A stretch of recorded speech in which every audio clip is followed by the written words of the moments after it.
ప్రస్తుతం మనం ఉప్పరగూడెం గ్రామ పంచాయతీ పరిధిలో ఉన్నాం. మనతో పాటు దుంపల శ్రీదేవి కత్తెర గుర్తుతో బరిలో ఉన్నారు. వీళ్ళు కాంగ్రెస్ బలపరిచిన అభ్యర్థులు. సో ప్రజల్లోకి ఏ విధంగా వెళ్తున్నారు, ఓటు అడిగేయడానికి ఏ భరోసాతో వాళ్ళు ప్రజల్లోకి వెళ్తున్న విషయం వాళ్ళని అడిగి తెలుసుకుందాం. చెప్పండి. నేను జిల్లా కాంగ్రెస్ పార్టీ ఉమ్మడి వరంగల్ జిల్లాకు ఉన్నప్పుడే నేను జిల్లా కాంగ్రెస్ పార్టీ ఉపాధ్యక్షుడిని. నా పేరు కుమారస్వామి, నా భార్య పేరు శ్రీదేవి. మేము గత 40 సంవత్సరాల నుండి కాంగ్రెస్ పార్టీనే ఏ రోజు కూడా పార్టీ మారకుండా కాంగ్రెస్ పార్టీలో వండుకుంటూ మమ్మల దయాకర్రావు గారు కానీ గతంలో అంతకుముందు ఎదరారావు పీరియడ్ కాంచెలు కానీ ఎన్నో ఇబ్బందులకు గురి చేసిరు. దయాకర్రావు గారు నా మీద కేసులు పెట్టి ఎన్నో రకాలుగా ప్రలోభాలు చేసి పార్టీ మారడానికి ఎన్నో ప్రయత్నాలు చేసిండు. కొన్ని సందర్భాలలో నాకు ఆఫర్లు కూడా పెట్టి అమౌంట్ ఆఫర్లు కూడా పెట్టడం జరిగింది. నువ్వు ఎన్ని తీసుకొచ్చినా నా పుట్టుకతోనే కాంగ్రెస్ పార్టీ, మా తాతలు కాంగ్రెస్ పార్టీ, మా నాన్న కాంగ్రెస్ పార్టీలో ఉన్నాడు.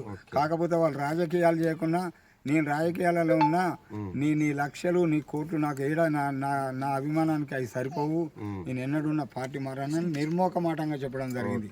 నేను 40 సంవత్సరాల నుండి కూడా కాంగ్రెస్ పార్టీని విడిచిపెట్టకుండా ఏ రోజు కూడా అధికారంలో కాంగ్రెస్ పార్టీ లేనప్పుడు కూడా పార్టీని పట్టుకొని నన్ను నమ్మిన ప్రజలను పట్టుకొని వాళ్ళ వెంటుండి వాళ్ళ కష్ట సుఖాలలో వాళ్ళతో వెంటుండి వాళ్ళని కాపాడుకున్నాను. ఉప్పరగూడెంలో కాంగ్రెస్ పార్టీ కార్యకర్తలందరినీ కాపాడుకున్నా. కాకపోతే నేను ఈ రోజు కాదు సర్పంచ్ అయి కావాల్సింది నా భార్య గత 20-30 సంవత్సరాల కింద కావాలి. మాకు 3 పిల్లలు ఉన్న కారణంగా ఆ అవకాశం రాలేదు.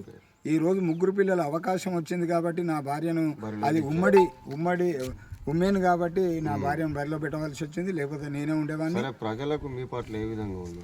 ప్రజలకు నా ఊరు ప్రజలు నేనంటే ఏ అధికారం లేకున్నా కష్ట సుఖాలలో పాలు పంచుకున్న వ్యక్తి కాబట్టి ఎన్నడూ ప్రజలు నా వెంటే ఉన్నారు. ఈరోజు నాకు అవకాశం వచ్చింది కాబట్టి ప్రజలు బ్రహ్మాండమైన మేయర్తో గెలిపిస్తారనే ఆశ ఉంది. గెలిపిస్తారు కూడా, అలా ఎలాంటి అనుమానం లేదు. గెలుసుడు కాదు, భారీ మెజార్టీతో గెలుస్తా. వ్యక్తిగతంగా నేను నా ప్రజలకు ఏనాడు నాకు అధికారం లేకున్నా కూడా వాళ్ళను కూడా నా వెంటున్న వాళ్ళను పోలీస్ కేసులలో ఇరికేయాలి, పోలీసు దాంట్లో పెట్టి ఎన్నో చేయాలని ఎన్నో పలువురాలకు గురిపెట్టి వాళ్ళని అవస్థ పెట్టే ప్రయత్నాలు చేస్తే నేనున్నా మీ వెంటనే నా కార్యకర్తలను కంటికి రెప్పలా ఈరోజు వాళ్ళు కాపాడుకుంటూ వస్తానా. రేపు సర్పంచ్ గెలవడం ఖాయం. మీ మీడియా ముఖంగా చెప్తానా, రేపు మేము గెలిచినాక మాకు సంపాదన కోసం ఎలాంటి కొదవలేదు. మాకున్నది 7-8 ఎకరాల ఆస్తి ఉన్నా కూడా ఆస్తి ఉన్నది, దాంట్లో పండింది తిని బతుకుతాం. నా కొడుకులు 2 కొడుకులు, నా కొడుకులు సెటిల్, నా కొడుకులు సంపాదించి నెలకు నా ఖర్చులకు నెల 1,00,000 పంపే స్థాయిలు ఉన్నారు. నా బిడ్డ యుఎస్లో ఉంటుంది. నా బిడ్డకు నెలకు 8 లక్షల జీతం. నాకు కావాలంటే డాడీ నీకు నెలకు 2 లక్షలు నువ్వు ఏం చేసుకుంటావు, నువ్వు చేసుకో, ప్రజలలో మంచి పేరు తెచ్చుకోమని చెప్పడం జరిగింది. ఇప్పుడు నేను నిలబడ్డంటే కూడా ప్రజలతో పాటు ప్రజల ప్రోత్సాహంతో పాటు నా బిడ్డ కోరిక, డాడీ నా వల్ల నీకు ఎన్ని రోజులు అవకాశం రాలేదు, ఇలా నీకు అవకాశం వచ్చింది, నువ్వు ప్రజల మధ్యలో పోయి ప్రజలకు సేవ చేయడం అని చెప్పడం జరిగింది.